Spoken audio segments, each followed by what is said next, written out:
Hi, everyone. Thank you for joining me on my podcast. My name is Andrea Bleck, and today's episode is probably a little bit controversial, but I think it's super important to talk about. Today's episode is about how to really trust your parental instincts. Not even just motherly instincts, but fatherly instincts as well. So I don't want to leave the dads out of this conversation because they definitely have a part in this too. So I am going to tell two personal stories, one about each of my children when they were born, and how I know that there was horrible bedside manner, and also how I followed my instincts, and so did my husband. So, the first situation was with my son, who was born first. Um, After he was born, he had some issues with latching for nursing, and I had taken a lot of I had studied a lot about breastfeeding because I was a lactation educator at WIC. And so I had to become certified. I did a lot of trainings and I taught a lot of breastfeeding classes. So, because of that knowledge, I felt very prepared. And when he wouldn't latch, I knew that that was obviously something that happens, and I knew the techniques to help him latch. But still, as a first time mom, sleep deprived after you just went through all that trauma in labor and delivery, it is still hard. Even with all of that education that you may have, it's still different when you actually go through it yourself. And so I was frustrated trying to get him to latch using all of my education. Um, so in the beginning, it was pretty rough. We had to feed him like with a spoon and with a syringe, and I had to keep making sure that my supply wouldn't go down since he wasn't latching. I had to, um, you know, hand express and use a pump and try to get him to latch very frequently until finally, 2 weeks later, he did finally start to latch the correct way. But before that happened, I went through a horrible traumatic experience with his first week of life. Um, Unfortunately, for his first appointment after he was born with the pediatrician, she was on vacation. And I mean, that's fine. I guess you can take vacation whenever you want. No, she is amazing. And I understand that she was on vacation, but unfortunately, the person who was there instead was extremely rude and uninformed, uneducated about breastfeeding. And so my son had lost a lot of weight because, well, a lot of babies do after they're born. It takes them a little while to get back to their birth weight. And also, as he was having latching issues, and also when you're breastfeeding, it's just a little bit of milk in the beginning, just that colostrum, but it's so nutrient rich. And so even though the volume is small, so are their tummies. And on day, 4 or 5, that's when the mature milk, the large quantity of milk, comes in. And so I knew that he would more than catch up once that mature milk came in and he was getting the essential colostrum that he needed. So when he went in for his checkup, and the nurse practitioner that was taking the place of the pediatrician came in, and she, I don't think she knows the definition of bedside manner, or maybe she just is really not self-aware. But to paraphrase, she said, his weight is really low.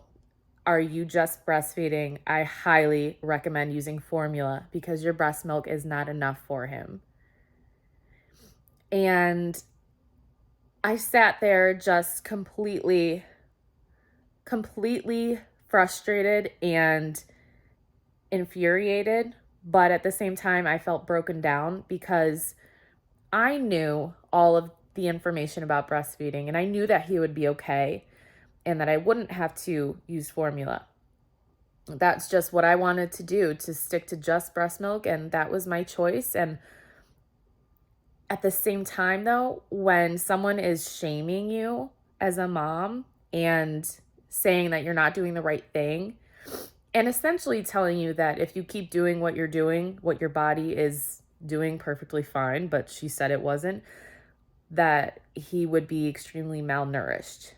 And I mean, you're basically alluding to the fact that you think my baby will die if I don't give him formula. So we sat there pretty pissed off, and there was a part of me that felt ashamed because I thought, well, maybe I'm not doing the right thing. But then the other part of me was like, no, you know your shit. You are doing the right thing. So I said, no, I am not doing formula. And we will keep working at this. He's only a few days old. Okay, we'll see at the next checkup, but highly recommend formula. Yeah. And also on top of that, he had a little bit of jaundice, which is also extremely common. And she was telling me that my breast milk, not only was it not enough for him to gain weight, but it was causing him to have jaundice. Lady, I was just stunned at how uneducated she was. So I was like, okay. We left there really pissed off. And she actually called me that night or the next night. I can't remember because, all the days and nights kind of blend together in the beginning. And I was sitting on the rocking chair with him, and he was crying because he's a newborn. She calls me to check in. I didn't buy that for shit. She wasn't being nice and checking in. She wanted to convince me to do formula if I hadn't done it already. So she calls me and she goes, how is Brayden doing? I said, he's good. Wait, is that him crying? Yeah, he's like 3 days old. That's him crying. Is he okay? Yeah. Do you think that he needs some formula? I was just beside myself. Then she told me that his numbers came back really badly for jaundice and that I need to take him to the hospital. I was like, what? And the way that she was saying it was, again, very shameful. Like, you need to take him now. You need to give him a bottle of formula and you need to take him to the hospital to fix his jaundice because it is so bad. Like, she was basically, again, alluding to the fact that I was going to kill my baby. So at that point, I was just panicking because a part of me knew that he was okay, but another part of me is like, this is a medical professional telling me these things, and we're supposed to trust what they say. So I was extremely conflicted and, again, sleep deprived and hormonal. So we took her advice. We went to the hospital with him. The doctor took his levels and said that they were fine and that his weight is fine. And she said, you are just fine with breastfeeding. It's going to be okay. This was extremely dramatic. You brought him into the hospital for no reason. I'm so sorry that that person told you to do this. So at 1 a.m, come home, so emotional, so upset with this lady. And when I went to my next appointment for his follow-up, the pediatrician was back from vacation. Praise the Lord. I told her, I'm so glad you're back. I hope you had a slamming time, but I am so glad you're back. And here's why. I said, this lady needs some education on infants and breastfeeding and jaundice. I was like, I have a huge binder at home, super thick, from all of the lactation courses that I took. If she would like me to bring it in, or, if you think that's what's necessary. I think it is, because she really needs to read up on some stuff before she talks to a new mom again. And luckily, since she was a nurse practitioner and this practice doesn't really see a lot of infants, I'm hoping that the number of mothers that she has to talk to is extremely low. But when I told her, the pediatrician, I could tell by her face that she wasn't really surprised. She took what I said to heart, and I also left a very detailed review about her, the nurse practitioner. So I stood up for myself and made my point very clear. I did end up seeing this nurse practitioner again when my son was back for either his 4-month or his 6-month checkup. And she remembered us. And I turned his car seat around, his carrier, and she's like, "Is that Brayden?" I was like, "Yep." She's like, "Oh, he's so big now." I was like, "Yep, no formula." And again, it's nothing against like people who choose to use formula. It was my decision to not use formula, and she shamed me for it. And so when I turned him around and was like, "Yeah, no formula," the look on her face was like, "Oh." And I was like, "Yeah, bitch." So that was really, really, really validating for me. But I have to say, if I were not educated on breastfeeding, I would have absolutely switched to formula immediately. A medical professional, someone we are supposed to trust with this information, has shamed me and told me that my son is losing so much weight and that I am the problem and I need to give him formula. Also, because he has jaundice caused by my breast milk, and the formula will help solve that too. If I did not have the education that I have, I would have given up on breastfeeding immediately. So shame on that woman. I followed my instinct and I followed my trust with myself because of the education I had and the experience I had helping other moms with similar issues. My husband was extremely supportive, and he didn't believe her bullshit either because he trusted my instinct, my education, and he trusted his instinct as well. So that is my first story about how, unfortunately, medical professionals just sometimes they don't have bedside manner, and you should not let them shame you, and you should follow your instinct.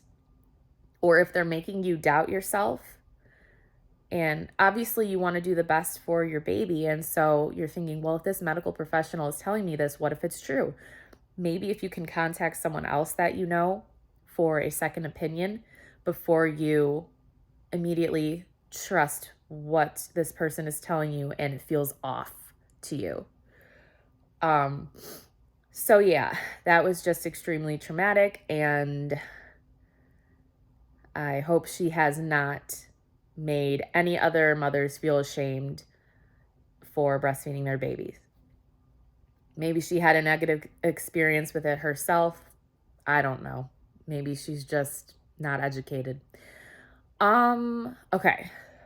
Second story was with my daughter.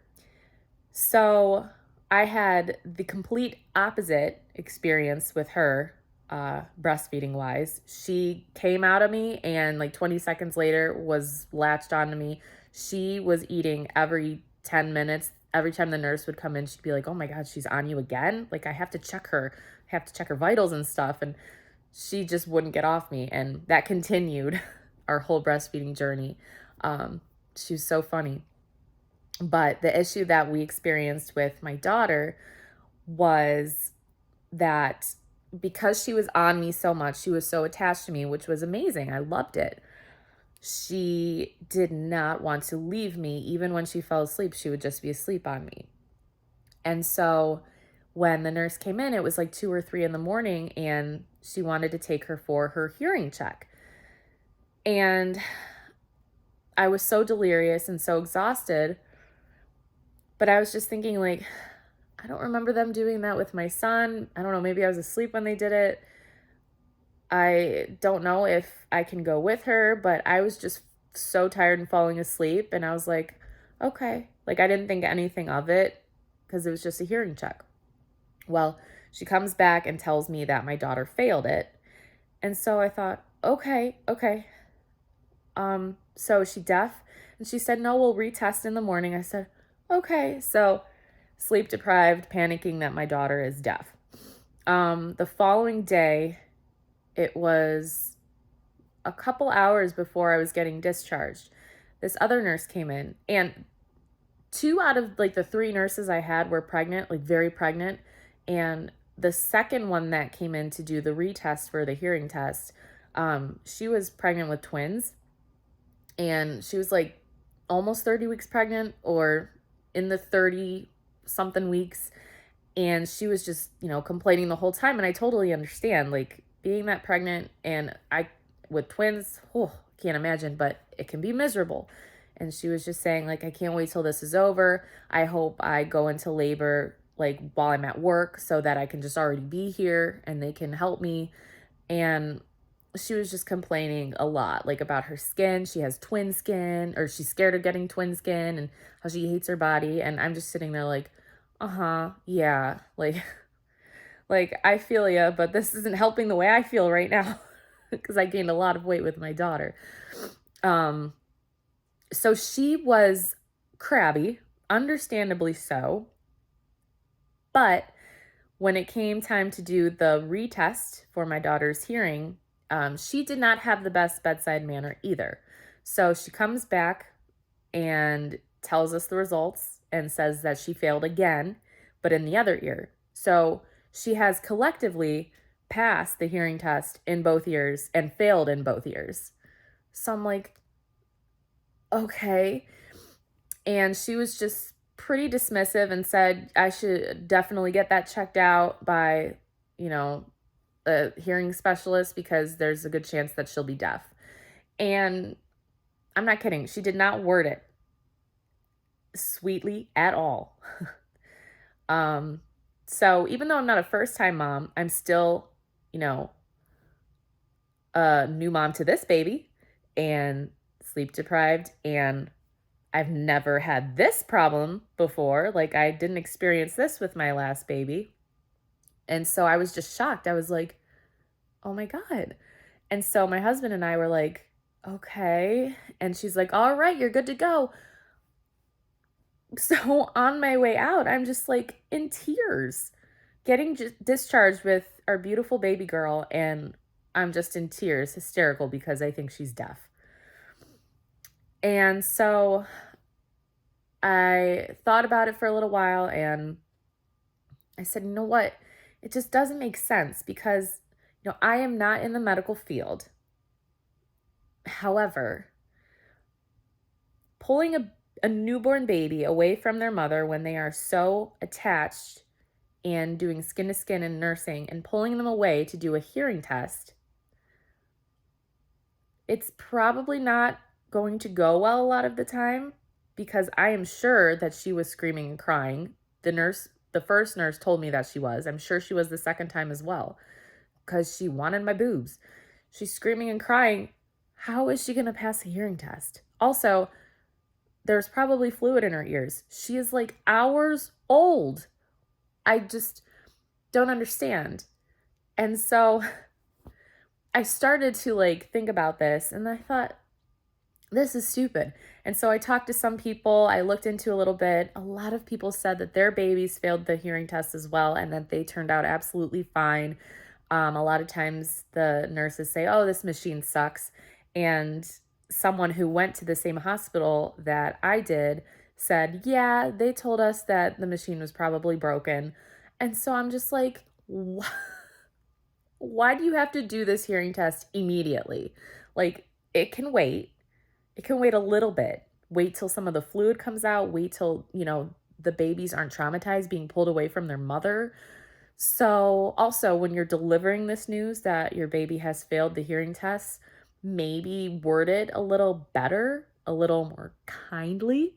So when I went to my daughter's first appointment with the pediatrician, she was not concerned and said she passed in both ears, but she also failed in both ears. I don't know, but I have to give you this referral in case you choose to go to a specialist. And so I was like, okay. But there was something holding me back because I don't, I just didn't want to make the call, not because I was being lazy, but because I didn't think there was anything wrong. And they actually started contacting me and leaving me voicemails like, wanted to follow up to see if you wanted to do further testing on your daughter's hearing. And a part of me felt like, am I being a bad mom because I am not rushing to make this call?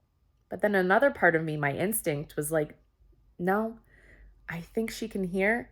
And if she can't, we'll get it figured out and I'll be able to tell if she can't hear.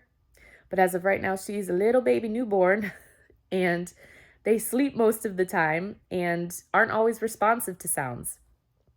So I kept holding off.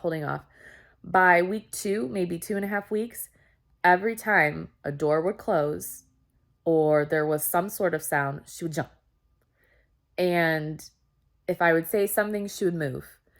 I could just tell that she could hear. And so I was like, you know what? I'm going to trust my instinct. And my husband was like, I feel the same way.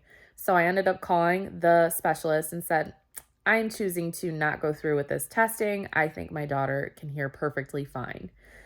And also, not that it's about money, but even if you have insurance, the healthcare system, as we know, is not the best in this country. And so even with the insurance that we have, delivery is still expensive as hell. And just having another bill to pay, a bill that I don't know how much it would have been for the hearing test, but I'm sure I would have had something to pay and it would have ended up being pointless.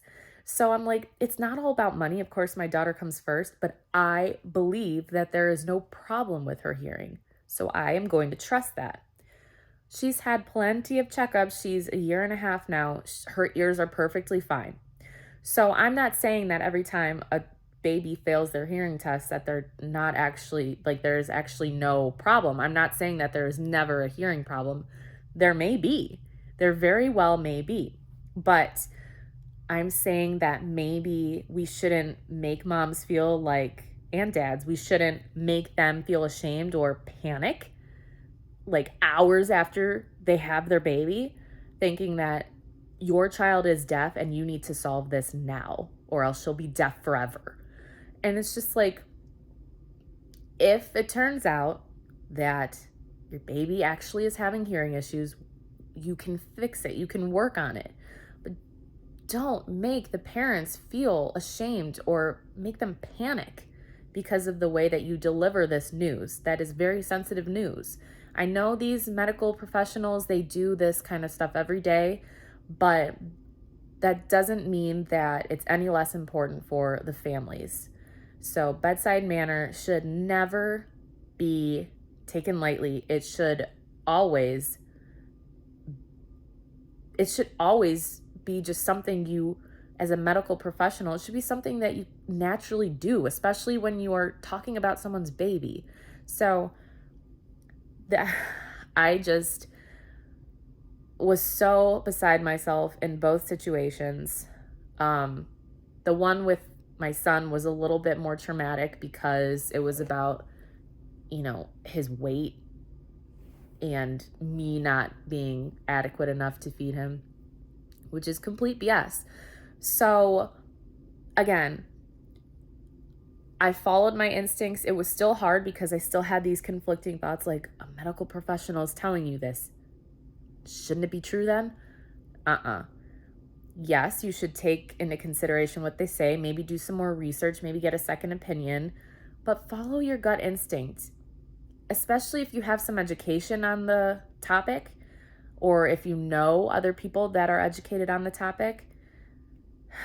I don't know, just the whole making parents panic and feel ashamed, it's not cool. So I just wanted to share those two experiences and let other parents know that if you have had similar experiences where you felt ashamed or like you were doing something wrong for your baby and like you were being pushed to make a decision that you didn't think was right, in your gut, but you question yourself, I totally understand.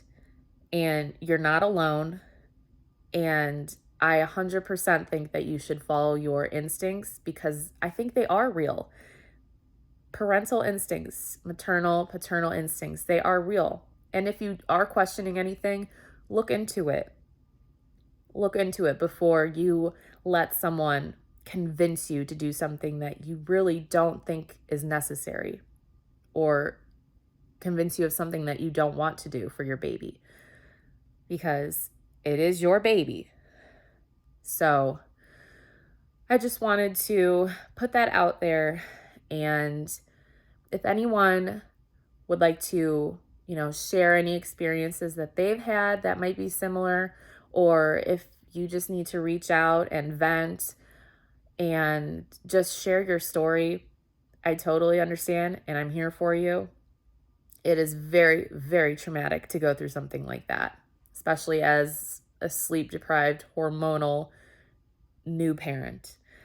All right. I hope this episode of my podcast was helpful. If you liked it, please like the episode, leave me a comment, subscribe, share with your friends so the word gets out there. Thank you so much for watching. Again, this is Andrea Bleck, and I hope you all have a great day.